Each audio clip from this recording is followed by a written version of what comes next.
Pensemos ahora qué pasaría si en vez de mostrarnos la información de una sola persona o un solo alumno, tenemos la información de varias personas. Teníamos un diccionario acá al principio con un diccionario adentro. En este caso se va a agregar una información extra.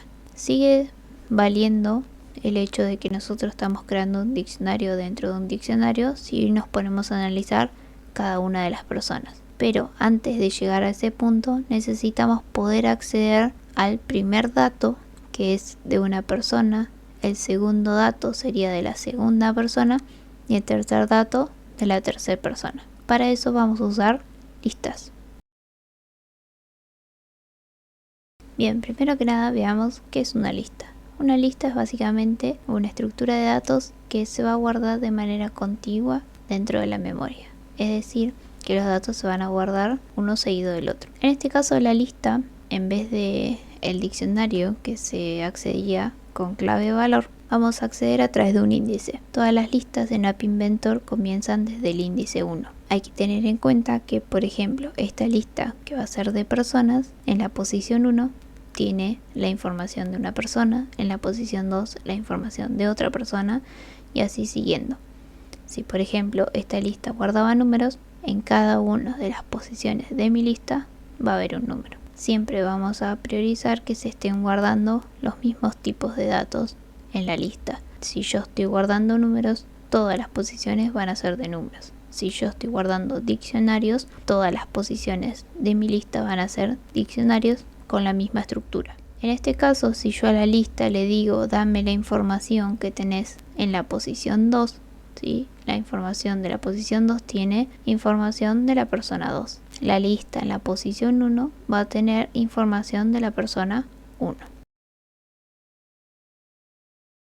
En este caso tenemos la interfaz gráfica separada por 3 sectores, uno para cada una de las personas donde vamos a mostrar los datos.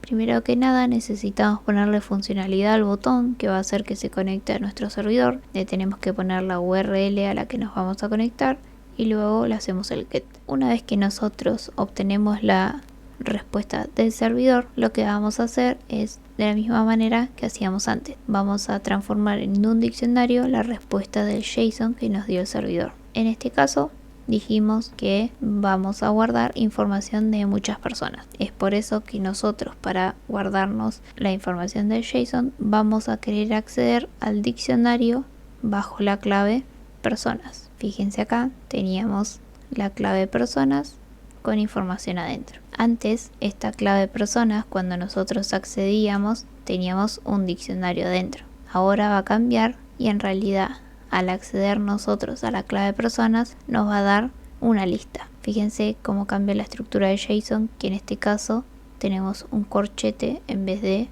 una llave como teníamos antes. Luego sí, cada una de las posiciones de nuestra lista va a ser un diccionario. La lista se va a llamar personas y va a tener 3 posiciones, para la persona 1, para la persona 2 y para la persona 3. Es decir, cada posición de nuestra lista va a guardar un diccionario con la información de una persona. El primer diccionario va a tener clave nombre, clave apellido y clave edad.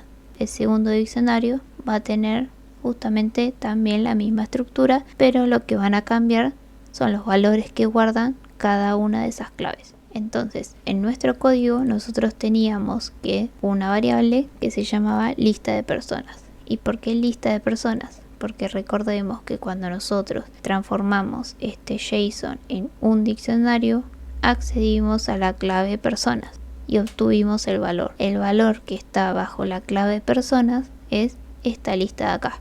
Ahora lo que nosotros podemos hacer para trabajar de manera más ordenada es decir, me guardo en un diccionario, con una variable, este diccionario completo para la persona 1. Este diccionario de acá, ¿dónde va a estar?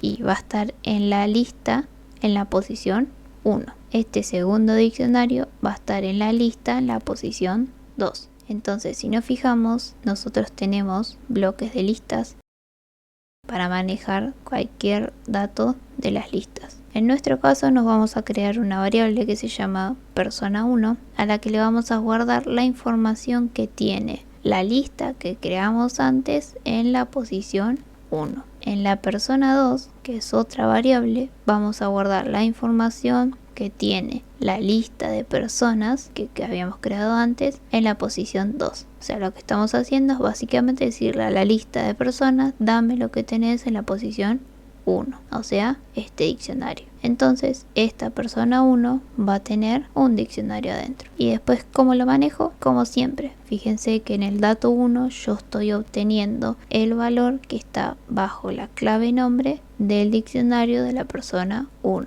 Cuando vaya a mostrar la información de la persona 2, voy a acceder al diccionario persona 2. Y así lo mismo con la persona 3. Entonces, si lo queremos ver gráficamente, lo que nosotros tenemos es una lista de personas en donde la posición 1 es un diccionario con clave valor y clave valor. Y lo mismo en las demás posiciones. Tenemos otro diccionario y en la posición 3 tenemos otro diccionario. Veamos entonces el ejemplo de cuando quiero mostrar información de 3 personas. Cuando presionen conectar con servidor, entonces vamos a transformar el JSON en un diccionario, vamos a acceder a cada una de las posiciones de la lista y luego vamos a utilizar y mostrar la información de cada persona como si fuese un diccionario común y corriente. De esta manera entonces podemos trabajar las diferentes estructuras de JSON que pueden llegar a responder los servidores.